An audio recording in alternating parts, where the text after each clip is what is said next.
नमस्कार दोस्तों, आपका फिर से स्वागत है मेरे इस वीडियो में। दोस्तों, मैं आपसे कुछ कहना चाहता हूँ। कहना ये चाहता हूँ कि जो भी मैं ये वीडियो बना रहा हूँ, श्लोक आपके सामने उच्चारण कर रहा हूँ, भगवत गीता का सार आपको समझाने की कोशिश कर रहा हूँ। आप लोगों को समझ में तो आ रहा होगा ना, आप लोगों को कहीं ना कहीं एक आपके ज्ञान में वृद्धि हो रही होगी। तो बस मैं आपसे एक ही विनती करता हूँ कि इन चीज़ों को, इस गीता ज्ञान को, हमारे सनातन धर्म को जितना हो सके आगे तक पहुँचाएं, लोगों को अवगत कराएं। अगर ऐसा नहीं हो रहा है, मैं और भी वीडियोस देखता हूँ, और भी चैनल्स देखता हूँ, पता नहीं क्या क्या क्या क्या बनाते हैं, तो एटलीस्ट एक ज्ञान की चीज़ जो हो रही है, जो धर्म की चीज़ हो रही है, सनातन धर्म की चीज़ हो रही है, उसे आगे पहुंचाने की कोशिश करें, लोगों को अवगत कराएं। वरना मुझे नहीं लगता कि ये वीडियो बनाने का कुछ तात्पर्य बचा है या कुछ भी मतलब बन रहा है। अगर इस तरह की चीज़ें आप आगे नहीं पहुंचा रहे हैं, लोगों को अवगत नहीं करा रहे हैं, तो आपसे एक ही विनती करता हूं, आप लोगों को जितना हो सके गीता ज्ञान के बारे में लोगों को अवगत कराएं, उन्हें अपने धर्म से संबंधित बातों के बारे में बताएं। बस मेरी एक छोटी सी विनती आपसे है। तो करते हैं अपनी वीडियो शुरू। जैसा कि हर वीडियो में शुरू करने से पहले मैं एक ज्ञान की कोई बात बताता हूँ, और कुछ जो सवाल हैं लोगों के, या हमारे मन में भी जो बहुत सालों से, काफ़ी समय से सवाल चल रहे हैं, ऐसा क्यों, कैसे, वही। तो आज का जो मेरा छोटा सा एक टॉपिक है वो ये है कि लोग कहते हैं कि श्री राम ने धोखे से राजा बलि को मारा, जबकि वो इतने बड़े क्षत्रिय थे, और उन्होंने फिर भी एक राजा बलि को फिर भी धोखे से मारा। क्यों?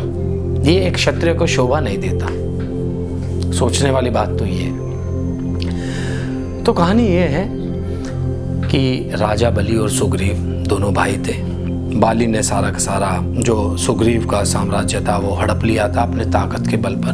ताकत और बल उनका इस कदर था कि उन्होंने भगवान से वरदान लिया था कि जो भी मेरे समक्ष आएगा उसका आधा बल मेरे अंदर चला जाएगा। तो ऑब्वियसली जब सामने वाले का बल आधा अंदर चला गया तो आप तो उससे 1.5-2 गुना वैसे ही हो गए। तो भगवान श्री राम जो कि उस समय सीता मैया की खोज में लगे हुए थे, और सुग्रीव ने श्री राम जी का साथ दिया था। तो उस साथ देने से पहले सुग्रीव ने श्री राम जी से बोला था कि आपको मुझे मेरे भाई से मेरा साम्राज्य वापस दिलाना होगा, और मेरी वाइफ, मेरी बीवी जो उसके कब्जे में है, वो मुझे दिलानी होगी।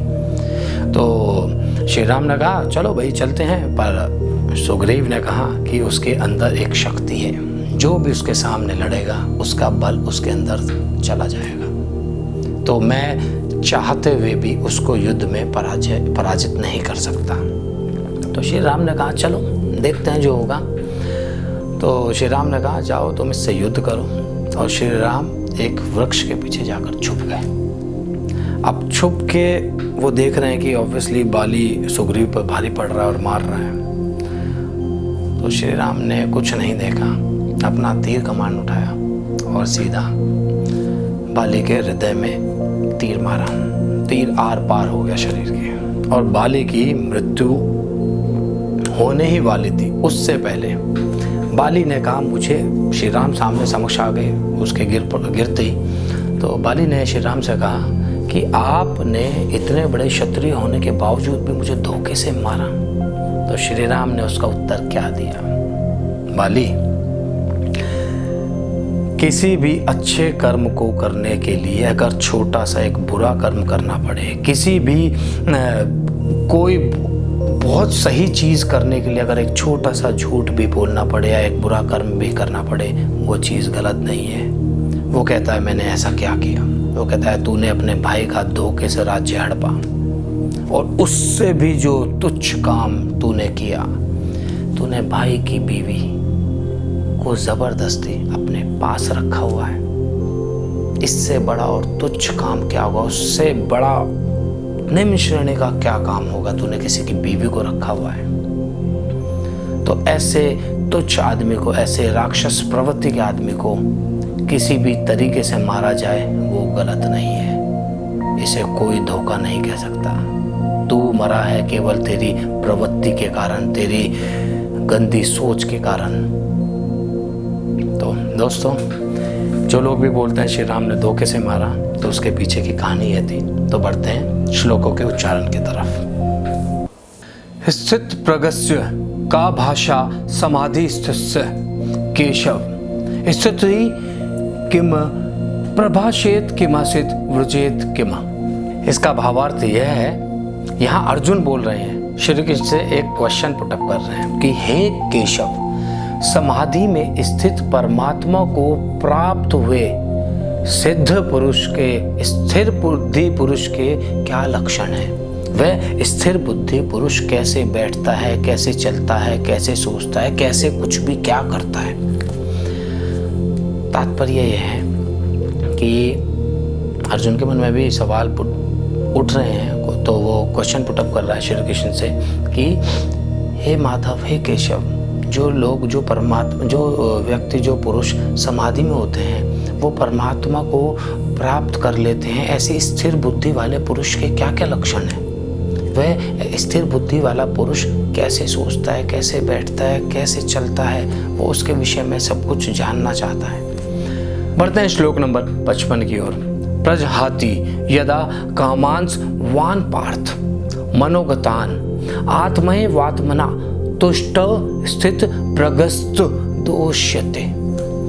इसका अर्थ यह है, श्री कृष्ण बोलते हैं कि हे अर्जुन, जिस काल में वह पुरुष मन में से, या जिस समय वह पुरुष मन में से सभी कामनाओं को, मनोकामनाओं को, सबको निकाल देता है, भली भांति त्याग देता है और आत्मा से अपने आप को जोड़ लेता है, परमात्मा से जोड़ लेता है और संतुष्ट रहता है, वह उस काल में स्थित प्रज्ञ कहा जाता है। उस समय वह मनुष्य स्थिर बुद्धि वाला या स्थिर प्रज्ञ कहा जाता है। श्री कृष्ण कहते हैं कि जिस समय कोई भी पुरुष अपने आप को सब चीज़ों से त्याग देता है, वो आत्मा में लीन हो जाता है, परमात्मा में लीन हो जाता है।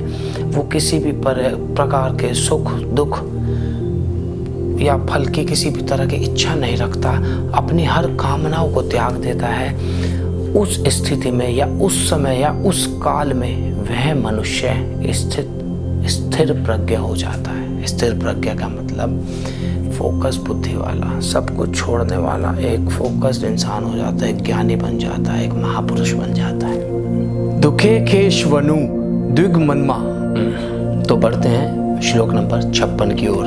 दुखेशवनु द्विगमना सुखेशु विगत स्पृह वीत राग भय क्रोध स्थित धि मुनिर रुच्यते। इसका भावार्थ यह है, दुखों की प्राप्ति होने पर जिस इंसान को, जिस मनुष्य को उद्वेग नहीं होता, यानी कि दुख नहीं होता, और वैसे ही सुखों की प्राप्ति होने पर जिस इंसान को सुख की कोई स्पर्धा ही नहीं रहती, वो इंसान निस्पृह हो जाता है। वो इंसान सुख के बारे में सोचता भी नहीं है प्राप्ति होने के बाद भी, तथा जिसे राग भय क्रोध, जिसके लिए सब नील हो गए हैं, निष्भाव हो गए हैं, किसी चीज़ के बारे में वो सोचना भी नहीं चाहता, चाहे वो भय हो, राग हो, किसी भी तरह की चीज़ हो, सुख हो दुख हो, वो इंसान बैलेंस्ड रहता है, उसकी बुद्धि स्थिर रहती है। ऐसे मनुष्य को, ऐसे मानव को स्थिर बुद्धि कहा जाता है। तो बढ़ते हैं श्लोक नंबर 57 की ओर। यह सर्वत्राण भीष्णे हस्तत् प्राप्य शुभाशुभम नाभि दंडति न दृष्टि तस्य प्रज्ञा प्रतिष्ठिता। इसका भावार्थ यह है, श्री कृष्ण कहते हैं, जो पुरुष सर्वत्र स्नेह रहित रहता है, सर्वत्र स्नेह रहित रहने का मतलब जो पुरुष हमेशा स्नेह के मोह जाल में नहीं फंसता, वह पुरुष शुभ या अशुभ वस्तु को प्राप्त होकर प्रसन्न नहीं होता और ना ही द्वेष करता है, उस मनुष्य की, उस इंसान की बुद्धि स्थिर है। तात्पर्य यह है कि कोई भी व्यक्ति जो ज़्यादा किसी चीज़ों से लगाव नहीं रखता, उसके साथ शुभ हो, अच्छा हो, अशुभ हो या बुरा हो, या अच्छी या बुरी वस्तुओं से प्राप्त हो, वो होने पर भी वह मनुष्य प्रसन्न नहीं होता और ना ही द्वेष करता है, गुस्सा करता है या विलाप करता है। तो ऐसे मनुष्य की जो बुद्धि होती है वो स्थिर होती है। तो दोस्तों, आज के लिए इतना ही। मिलेंगे अगले वीडियो में आगे के श्लोकों के साथ। तब तक के लिए राधे राधे।